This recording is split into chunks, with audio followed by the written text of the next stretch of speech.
कितने ऐसे वैष्णव उपासक हैं जिनकी केवल फल में बुद्धि रहती है। इनको अपने घर ले जाए, इनको खवा दे तो हमें ये फल मिलेगा, इनको ऐसा करे तो ये हमें लाभ मिलेगा। और लाभ का जहां नाश हो रहा है वास्तविक, उसका सुधार नहीं है। अंधा बटे पड़ा चबाए, अपराध खाता जाता है और वो सोचता है मैं साधन संपन्न हो रहा हूं। जिनके कानों में शब्द पड़ रहे हैं भागवती, उनको संभलना चाहिए। अपने इष्ट की अनन्यता ही बेड़ा पार करेगी। तुम्हारे साधन बल में इतनी ताकत नहीं है कि इस महान भव समुद्र से पार हो जाओ। आचार्य चरण कह रहे हैं, क्वाहम मूढ़मति क्व नाम परमानंद सारम रसम। मैं मूढ़मति, कहां परमानंद का सार राधा नाम। वो अपने को मूढ़मति समझ रहे हैं। आप इतने विद्वान बुद्धिमान हैं, साधन से वस्तु प्राप्त कर लेंगे, तो हम फिर साधन क्यों करें? असाधन मिटाने के लिए। साधन नहीं करोगे तो असाधन बनेगा। लाभ किससे मिलेगा? प्रियालाल की कृपा से, आश्रय से। बात समझना है बड़े महापुरुषों की, बहुत जल्दी लाभ हो जाएगा। ये समझ में नहीं आती सबके। बिगड़ी जन्म अनेक की अब ही सुधरे आज, हो ही राम को, हो गया हमारा काम। भगवत प्राप्ति पक्की होगी, हो ही राम को। अब समय कैसे व्यतीत करें? नाम जप, गलती ना हो, इसलिए तज कुसुमाज, गंदी बातें छोड़ो, नाम जप करो। इससे समय तुम्हारा सार्थक होगा। गति तुम्हारी प्रभु के होने से होगी। मेरी प्रिया जो, मेरे श्यामा जो, मेरी लाडली जो। ये बात समझ में नहीं आती, ये नहीं समझ में आती। दान पुण्य समझ में आएगा, तीर्थ स्नान, परिक्रमा, साधु सेवा, ये समझ में आएगा, क्योंकि इससे मुझे लाभ मिल रहा है। क्या? अहम को सुख मिल रहा है। मैं प्रति महीने इतना देता हूं, मैं प्रति महीने ये दान करता हूं, मैं ये करता हूं, ये करता हूं। ये हुआ अंधा बटा, और अहंकार रूपी पड़ा चबा रहा है, तुम्हारी समझ में नहीं आ रहा। खाली हाथ मलिनता की मलिनता बनी रहेगी। जिनको कृपा का परिचय मिला वो करे सबे अंग गुणहीन हो। देख लो, नित्य विहार रस की रचना करने वाले महापुरुष कह रहे हैं, जो सर्वोपरि रस के ज्ञाता हैं, वो कह रहे हैं सबे अंग गुणहीन हो, ताको जतन न कोई, एक किशोरी कृपाते, जो कछु होई सो होई। समस्त साधनों से हीन हूं, कोई दैवी संपदा का कोई गुणाभिमान नहीं। कैसे महापुरुष हैं? सबे अंग गुणहीन। मुझ हीन की गति तो केवल लाडली जू है, लाडली जू की कृपा है बस। सो कृपाति सुलभ नहीं, ताको कौन उपाय, चरण शरण हरिवंश की सहज ही बन्यो बना। वो भी कृपा ऐसे सुलभ नहीं होती किशोरी जी की। बोले हमारा तो सब सहज बनाव बन गया, हित सजनी स्वरूपा हरिवंश महाप्रभु की शरण मिल गई, तो श्री हरिवंश कृपा हुई तो लाडली जी की कृपा बरसने लगी। किसके ऊपर? जो सबे अंग गुणहीन हो, किंचन मात्र अहंकार नहीं। प्राय हम देख रहे हैं कि अहंकार की धरा में जिससे अहंकार पुष्ट हो, वो कार्य करने में सुख मिल रहा है अंतःकरण को। ध्यान से देखिएगा तो आपको परिचय मिल जाएगा। मैं ये कर रहा हूं, मैं ये करूंगा, मैंने इतना जपा, मैं इतना जपूंगा, ये अहम अंदर जो है वो सुखानुभूति दे रहा है, वो साधना की। और महान प्रेम रस प्राप्ति के लिए साधन सुख का नहीं, आश्रय सुख का रसास्वादन होता है। साधन तो आश्रित से ऐसा होता है कि अहंकारी से हो ही नहीं सकता है। 5 मिनट में जो आश्रित का भजन होगा वो 5 घंटे अहंकारी करे तो भी नहीं पहुंच सकता। आर्त भाव से द्रवित हृदय से 5 मिनट तन्मय होकर जो उसका भजन हुआ, उसकी बराबरी अहंकारी 5 घंटे क्या 5 दिन करे तो बराबरी नहीं कर सकता। आश्रय समझ पा रहे हो भगवत कृपा से तो समझ लीजिए, हृदय से आश्रय। समय व्यतीत करने के लिए नाम जप, हम आश्रित हैं, इसके लिए पवित्र रहना अनिवार्य है। तो कोई हमसे गंदी बात, गंदी क्रिया, गंदी सोच, गंदे लोगों का संग न बन जाए, ये सावधानी। तब जाके उपासक के हृदय में भगवदानंद स्फुरित होता है। ये सब बहिर्मुख अपनी केवल अहंकार की वृत्ति को पुष्ट करके साधना का अहम रख करके परम पद प्राप्त करना कदापि नहीं। अंतर्मुख होकर देखो, कृपा के बिना एक क्षण भी तुम नाम जप नहीं कर सकते। कृपा आपके ऊपर है, उस कृपा की बलिहारी नहीं जा रहे और अहम को पुष्ट कर रहे हो। बहुत सावधानी, अंदर का विषय अगर इसे सुधारोगे नहीं तो बहुत लंबा समय चला जाएगा, बहुत लंबा समय। बाहरी वेश परिवर्तन से, बाहरी स्थान परिवर्तन से कोई फर्क नहीं पड़ता मन में, अहंकार में, दोषों में। जब तक हमारा चिंतन परिवर्तित नहीं होगा तब तक बात नहीं बनेगी। अहम युक्त चिंतन मूढ़ता को धारण करता है। मूढ़ पुरुष कभी परम पद का अधिकारी नहीं होता। दैन्य भाव प्रियाजू को अत्यंत प्रिय है और ये अहम नष्ट होकर दैन्य आना केवल गुरु कृपा से होता है। एक है, उनको बस शरणागति के बाद एक ही उपदेश कि तुम जितना दान पुण्य करते हो सब बंद कर दो, यमुना जी में फेंक दो, या ऐसी जगह दे दो कोई तुम्हारी तरफ देखे ना, कोई तुम्हें बाद में धन्यवाद न दे ऐसा, और नमक रोटी खाओ, भजन करो, श्री जी मिल जाएंगे। पर वो सम्मान प्रिय जीवन तो हमको बर्दाश्त नहीं हो। और सार्वभौम सत्संग हो रहा किसी व्यक्ति के लिए नहीं, वो तुम्हारे अंदर की कमजोरी को दूर कर रहा है, उस कमजोरी को मार रहा है जो तुम्हारे भजन को खा रहा है, तुम्हारे भजन को छीण कर रहा है। पर वह अहंकारी चोरों को संभाल के हृदय में रखता है और सत मार्ग की वृत्ति से दूर हो जाता है। वो समझ नहीं पाता, वो संत वाणी को, गुरु वाणी को अपना विरोधी समझता है और अपने विरोधी काम, क्रोध, अहंकार, मोह, मद, इनको मित्र समझता है। इनको बचाने के लिए सत्संग रूपी प्रहार से बचा जाता है। नहीं, इतने प्यारे इन दोषों को हम कैसे निकाल सकते हैं? सत्संग छोड़ देंगे, सामने आना छोड़ देंगे, लेकिन भगवत प्रदत्त बुद्धि के द्वारा विकारों को छोड़ दें, ऐसा कैसे हो सकता है? यही दुर्गति जीव की है। भगवान की तरफ से सब बानक बन गया। मानव देह वृंदावन आ जाना, रसिकों से शरणागत होकर दीक्षा ले लेना, साधन पद्धति का ज्ञान करा देना, पर उनको कुछ नहीं। हाथी का स्नान सब हुआ, हाथी स्नान किया, सूंड से रज लिया, फिर ऊपर सब डाल लिया, क्या हुआ? चाहे जितना निर्मल करो, अहंकारी अपने आप को मलिन रखना ही अच्छा समझता है। देह भाव वाले जनों का संग कभी नहीं करना चाहिए। इनके संग से केवल दुख, अशांति यही प्राप्त होती है।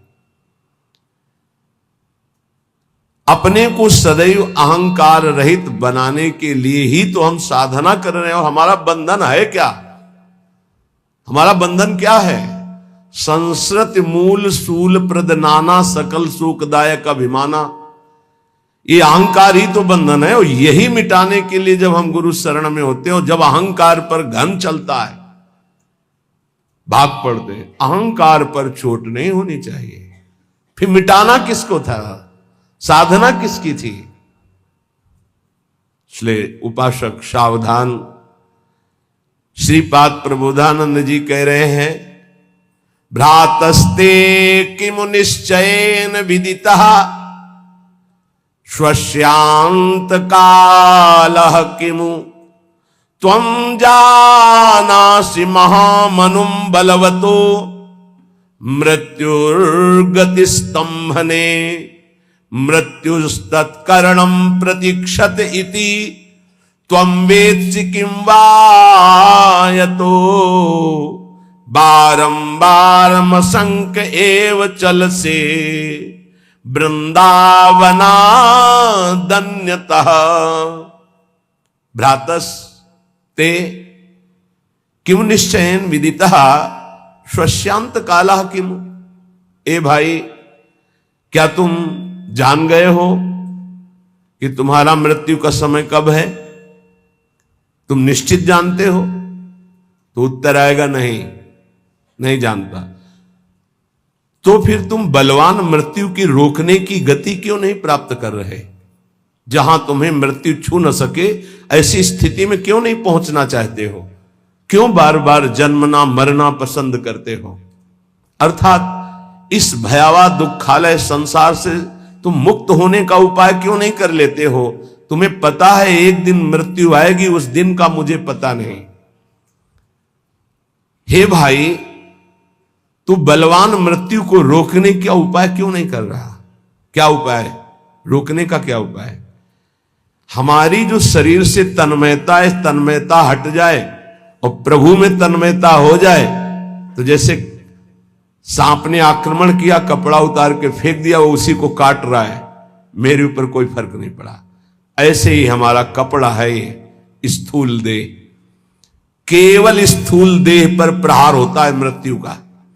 सूक्ष्म देह कारण और जीवात्मा ये पुनः नए शरीर को धारण करते हैं, स्थूल छूटता रहता है।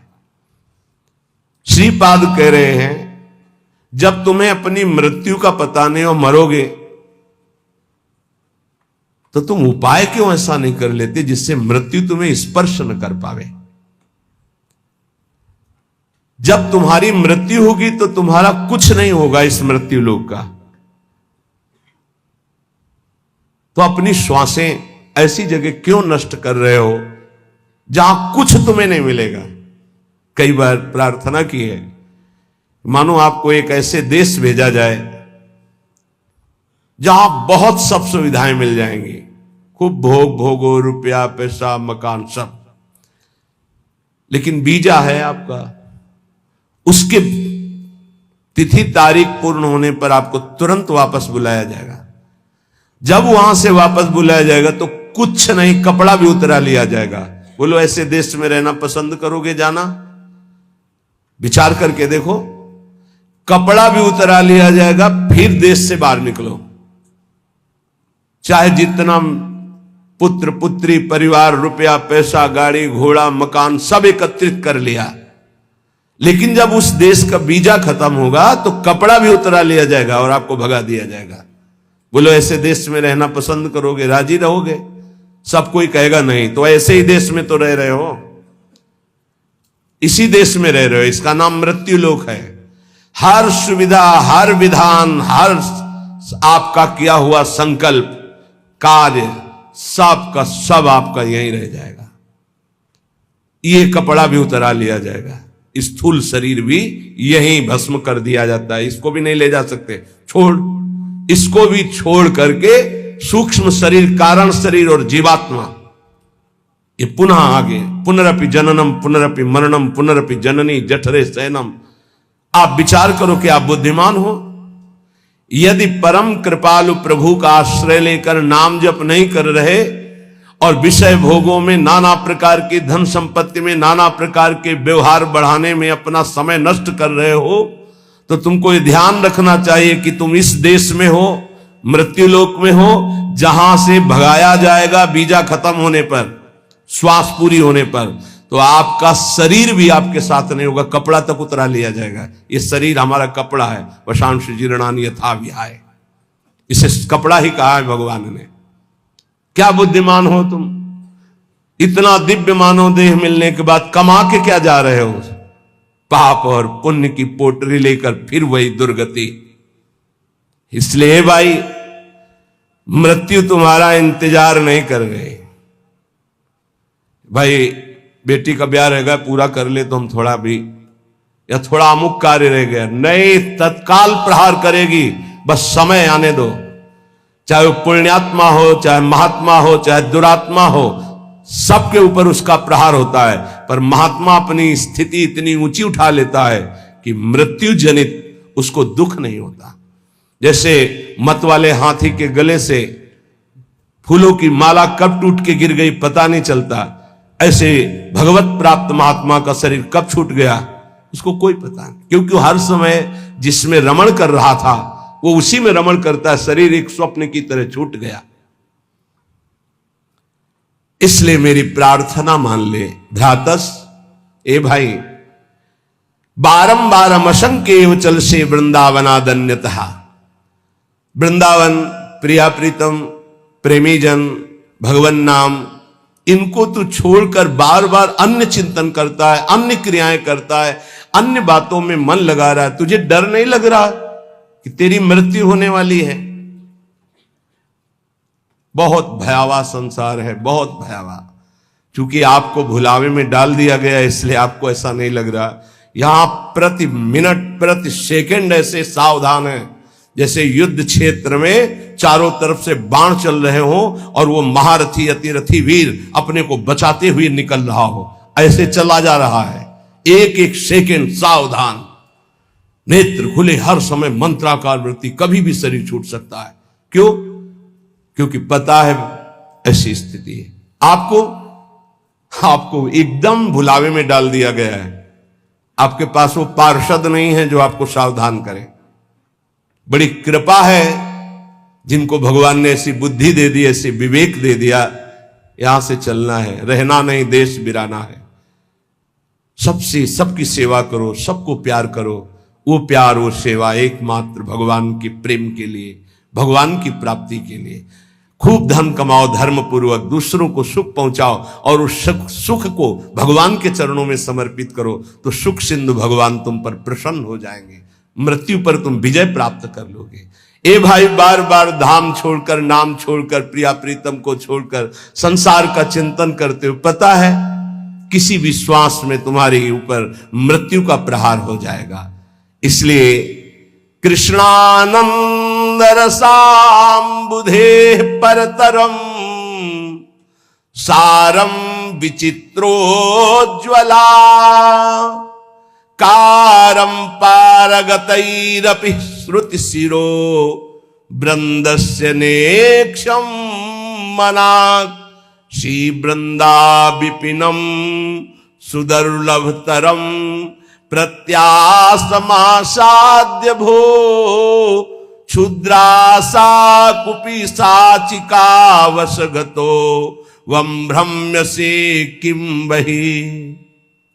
ए भाई, यदि वृंदावन तुम्हें आने को मिल गया, वृंदावन का एक भी घंटे आपने वास स्वीकार किया, यहां रहे एक घंटे भी, और नाम जप कर लिया या सत्संग सुन लिया या बिहारी जी के दर्शन कर लिए, तो उज्ज्वलाकार श्रेष्ठतम सार अर्थात महाप्रेम प्राप्ति के लिए तुमने कमर कस ली। थोड़ा समय भी वृंदावन में व्यतीत किया तो कृष्णानंद रसाम्बुधे परतरम सारम विचित्रोज्ज्वला, ये धाम कृष्णा श्री स्वामिनी जी का नाम है, प्रिया जी का नाम कृष्णा भी है। कृष्णानंद रसाम्बुधे, प्रियालाल के अद्भुत आनंद रस का समुद्र वृंदावन है। यदि आप थोड़ा भी रह गए तो आपका मंगल हो जाएगा। सत्संग जो सुनते हैं उनके जीवन का कैसे परिवर्तन हो रहा है, ये भगवत कृपा से दर्शन करने को मिलता है। पर दीपक तले अंधेला, ये जरूर कहावत सार्थक नजर आती है। दूर से सुनकर परिवर्तन इतनी जोर का होता है, पर नजदीक में ये समझ में नहीं आता। धाम वास करते हैं तो इनको इतना कुसंग का प्रभाव पड़ जाता है कि सत्संग फीका हो जाता है, और कुसंग में रहते हैं और सत्संग का इतना प्रभाव कि कुसंग का त्याग करके वो भगवत मार्ग में आगे बढ़ रहे हैं। कल एक सज्जन जीवन में ऐसे ऐसे ऐसे बोले, आपने कहा कि धाम आए और 3 दिन रुके, पहले दिन जल पान करे, दूसरे दिन फल, तीसरे दिन एक बार अन्न, वही कर रहा हूं, धाम आया हूं, ऐसा ऐसा ऐसा बड़ा सुख मिलता है। धृष्टता की हद हो गई है।